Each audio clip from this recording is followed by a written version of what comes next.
France, May, 1940. The road to Dunkirk.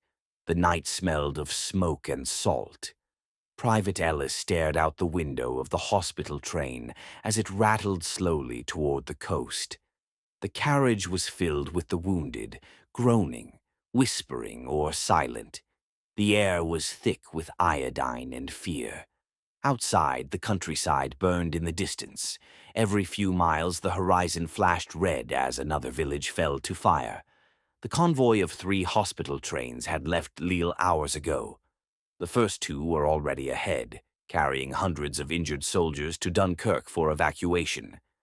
Ellis's train, the last, lagged behind, overloaded, underpowered, and guarded by only a handful of exhausted medics. Inside, the dim lights flickered with every tremor of the tracks.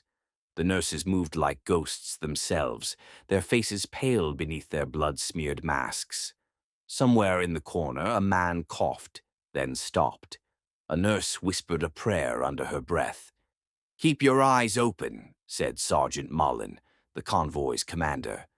"We're close to the marshlands." Easy to get lost in the fog here.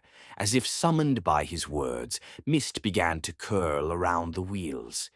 Within minutes, the windows went white. The world outside vanished. The whistle blew once, then was swallowed by silence. The train slowed, its engine groaning as though uncertain of the way. The fog thickened, not the gentle kind that rolls across fields, but a dense, wet wall that seemed to breathe. Ellis stepped out into the corridor, feeling the floor shudder beneath his boots. He pressed his hand against the glass. "Can't see a damn thing," he muttered. The nurse beside him, Clara, didn't answer. She was staring at something in the reflection, not outside but in the glass itself. "Look," she whispered. He followed her gaze. For a moment he saw nothing. Then movement.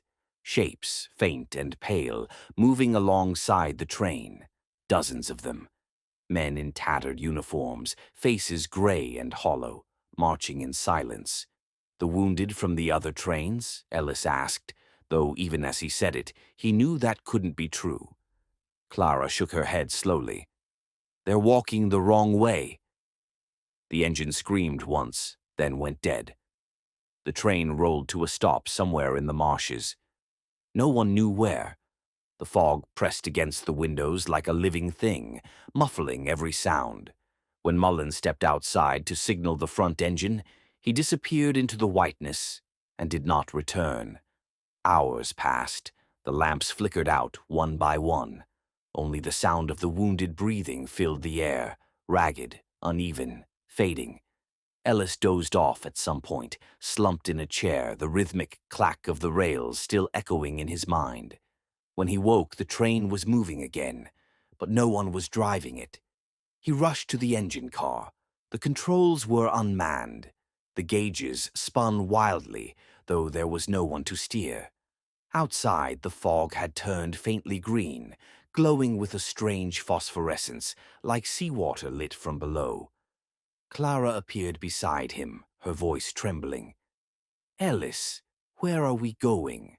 He stared down the endless track ahead. "I don't know." 3 days later, near the Dunkirk beachhead, British engineers found the hospital train. It was gliding slowly along the rails, its whistle silent, its cars dark.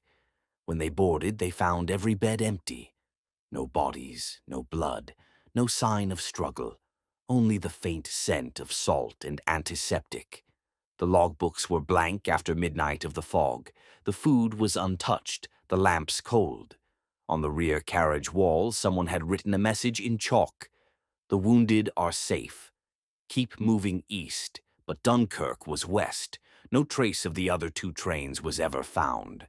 Local farmers said that on certain foggy nights you could still hear the whistle of the Ghost Convoy rolling through the marshlands, a low, mournful sound that faded before dawn.